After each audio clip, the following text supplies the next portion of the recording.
Around a century of Polish art in Britain, and one of the associated talks that we're holding during the run of the exhibition. Absolutely delighted to present to you Jakub Krupa.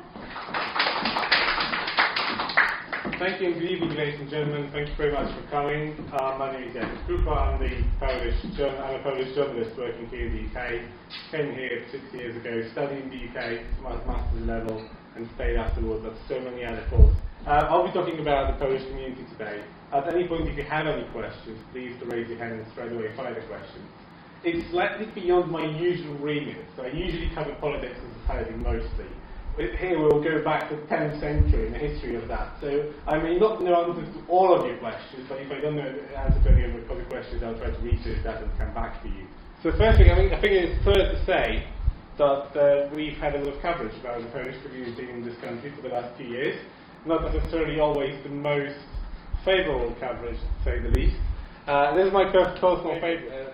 Some of you who booked the ticket for this talk online has mentioned there. There's a story about Eastern European migrants. Later on, they actually claim as Polish people who bathed swans belonging to the Queen in one of the parks. Obviously, the story is absolutely not true. But it did not stop the Sun from running this story, because why would you care about things like that?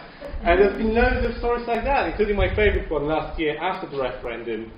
Streets full of Polish shops, kids not speaking English, but Union Jacks now flying high again, as if the Polish and English identity in some way were conceived. So where does it all start? A lot of people would go, obviously 2004, obviously that's when all the Polish people came here, no one was ever here before that, and that is obviously, as with many truths like that, not true. And the Polish community dates back far, far back, and actually that's going to be an interesting start, because this is a particular claim which is fairly unverifiable, and goes back very much. It goes back. So Gielgud the Great, according to all the historians, so actually I could check, King of Denmark, King of Norway, obviously, but also a son or a daughter of Mieszko I, Poland's first ruler. And now, when Gielgud the Great came to England to conquer it, he brought with himself some of Polish warriors given to him by Bolesław I the Brave, so then Duke of Poland and later King of Poland. So here you have the first Polish migrants coming to England, 10th century. They directly invade Britain and England. So there's an element of truth in that. And that will be the first arrival of Polish migrants that we know about. Maybe there's something else, but that will be the first one. And what a way to arrive. Then we go further. I'm just skipping a bit throughout history. The Scottish community in the 16th century, that's a particularly interesting one. Poland at the time had a fantastic freedom of religion, for example. That was the reason why many Scots wanted to go to Poland. At the same time, there's a really strong trade link between Poland and Scotland, particularly grain trade and stuff like that, both in Scotland and the rest of England. If you go to Gdańsk these days, one of the biggest Polish cities up in north, seaside city, it actually has two districts, the Nowe Scots, the New Scots, and the Stare Scots, the Old Scots, which are basically districts where the Scottish people lived in Gdańsk in the 16th century. There's actually, when you think about Shakespeare plays, for example, they were played in original version in Gdańsk back in history because of the community there. So this here is the new Shakespeare Theatre in Gdańsk, which opened 2 years ago, 2 or 3 years ago. Next week, the royal couple, the Royal Highnesses, Duke and Duchess of Cambridge, will be going to Poland for a royal visit for 48 hours. One of the points of visit is going to this theatre to see it exactly mark the existence of the Scottish community dating back to the 16th century. Further back south, to Warsaw, for example, Alexander Chalmers, who was the 4-time mayor of Warsaw in the 17th century. Again, a Scottish person. He was a Polish subject. At the end of the day, he took Polish nationality as well. But he was the 4th-time mayor of Warsaw, worked very closely with the Polish king at the time. Actually, he even had the right to vote, to choose the Polish king, given that Poland was at the time voting for kings in elections. Now, there's a lot of stories that people don't know about. This is one of them, and it's connected with the world of art. So maybe some of you have heard about it. Any idea who the person here is? Poniatowski, the Polish king. So, St. August Poniatowski in 1790, his brother came to London for a short trip to go around Europe. He ended up being in London.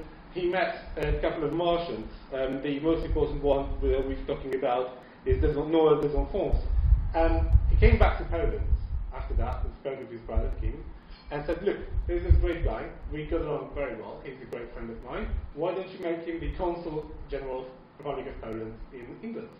And so the king did. After that, they realised that the king, said Paulus was really keen to develop art and really keen to connect communities together through art.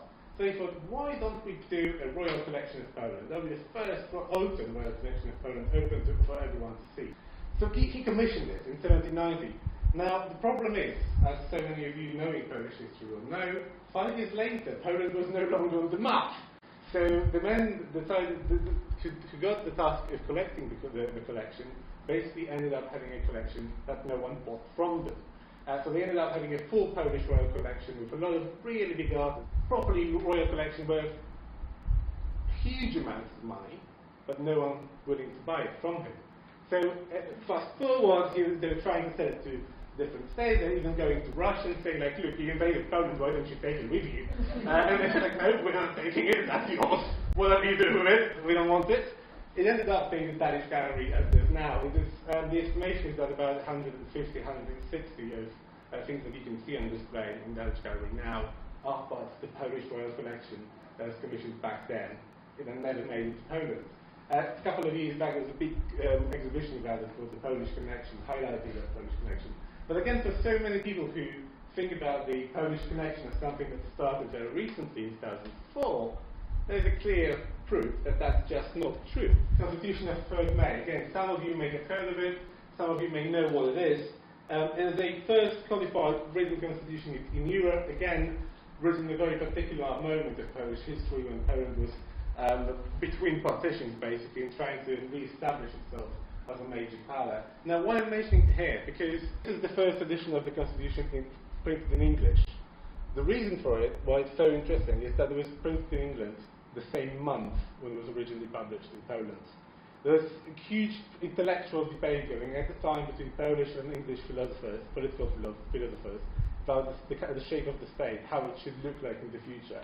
And when the Polish Parliament accepted the Constitution, it was sent to England for translation, published the same month, and then the following month again in English by the Brett, which is, as you may have heard about it, one of the biggest publishing houses of that sort at the time, one of the biggest important publishing houses at that time. Now, the reason why the Constitution is really important, other than the fact that it's the first written Constitution in Europe, second in the world after the US one, is that it was designed to introduce political reforms in the face of aggressive expansionist policies, but also it was again guaranteeing the freedoms to townspeople, peasants, and people of different religions, highlighting that which was not something particularly obvious at the time. Now, the really interesting thing is that this got really huge reactions in England, and you didn't expect that, because at the time the links between countries were not so great as they are now, because obviously we lived before the age of globalization. But Edmund Burke, surely known to many of you, he's written about this constitution that is probably the most pure public good which has ever been conferred on mankind. And then he added, everything was kept in its place and order, but everything was bettered. To add to this unheard of conjunction of wisdom and fortune, this happy wonder, not one drop of blood was spilled, no treachery, no outrage. Happy people if they know how to proceed as they have begun. Now, again, the history shows that the happy ending wasn't necessarily immediate. We had to wait a long time before Poland restored independence after it lost it 4 years later. Now, the November Uprising, I was going to just quickly about this, because way too often we forget about the fact that Polish community in the UK is not only a community of people who are first generation Polish. There's a significant community of people who are second generation Polish, third generation Polish, fourth generation Polish. They still consider themselves Polish. Now, Sir John Gielgud, surely many of you have heard of him as an actor, one of the biggest actors of the 20th century. Third generation Polish. And he was quite open about it. He was quite open about the fact that he's Polish, he has Polish things. His family was coming from Lithuania, from a Polish wealthy family in Lithuania. Then they had to escape after his father was really engaged in a November Uprising, and they were travelling across. He ended up being here. John Gielgud obviously was born in the UK, but again, the family was strong connected to Poland. So when you think about it as a waves of migration, you have waves of migration dating as back as 1830. People coming to England seeking refuge and seeking a place to stay and contributing to the society. Joseph Conrad, again, it's so surprising that so many people don't know he was Polish, but he was Polish. Born in 1850. Very Polish. Very Polish. And very much writing about his Polishness as well, and about frustration with Poland, which is again a very Polish thing. Born in 1857, now there will be Ukraine. Back then, obviously, Poland was not on the map. But again, in the Polish royal family, after several years, he joined he started a career of merchant marine, working basically on the sea under the British flag. Then he adopted Britain as his second home, which is actually funny because when you now think of Joseph Conrad as a great British writer who was writing a fantastically beautiful style, when you think about it, it was his fourth language actually that he spoke. His first was Polish, second was Russian, third was French. English was only fourth language that he was speaking. So when you think about the impact he had on English literature in the 20th century, that's quite a thing. We all know the general facts here. The fourth largest contribution to Allied forces during the Second World War, after the USA, UK, Soviets, Polish home army fighting along different fronts, 35,000 soldiers based in the UK. Pilots, obviously, we had a anniversary a couple of days ago. 145 Polish pilots fighting in the Battle of Britain. Basically every seventh pilot was Polish fighting in the Battle of Britain, and by far the most successful group of pilots. Have you ever heard of Wojtek the Bear, by any chance? Yes. So that's the story. That's a brilliant story that a lot of people don't know. A Syrian brown bear adopted by Polish soldiers who joined them. And at some point during the journey across Europe, because obviously they were travelling across Europe to fight, and they had to get out from Iran first and to that part of the world. He was not allowed to join them. I think it was in Italy, because of some security reasons. So what the Polish soldiers said, like, oh no, he's actually part of our regiment. They listed him as a soldier, saying no, he's got his own badge. You see, he's a soldier. He goes with us. So he was actually there, taking part in a lot of battles. He was carrying ammunition for them, drinking beer. Apparently he was really into eat cigarettes and smoke cigarettes.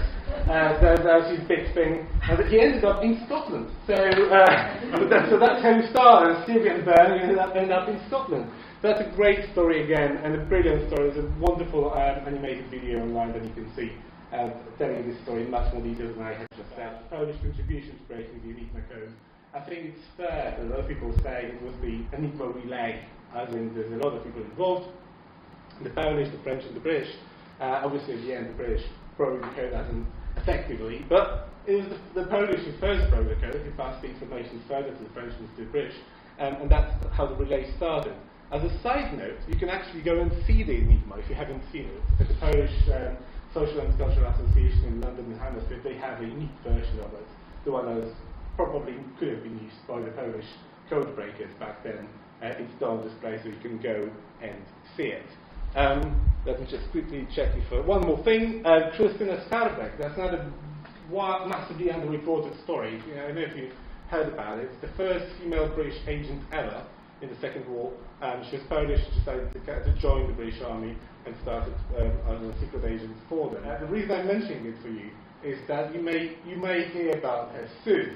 And last year or 2 years ago there was a big book published about her by Claire Marley, The Spy Who Loved. So it's the title of the book. Now this was picked up in some very important circles, I'm being told. And apparently there will be a Hollywood movie about it with Krystyna Skarbek, the Polish secret agent played by no one else but Angelina Jolie, apparently. So if you hear that about this movie in the next year or so, that's what you heard about it first at Ben Uri Gallery this evening. But this is another great story of someone trying to help the Polish effort in that way. Now, I'll be talking about the contemporary Polish migration in a second. But I wanted to talk about one more thing, which is very little known in the UK, which is fascinating because it's the story of the Polish government. Now, not many people know, and those people who know don't know in much detail, that the Polish government was based in London for 50 years, between 1940 and 1990, operating as a full proper state from London. So I want to show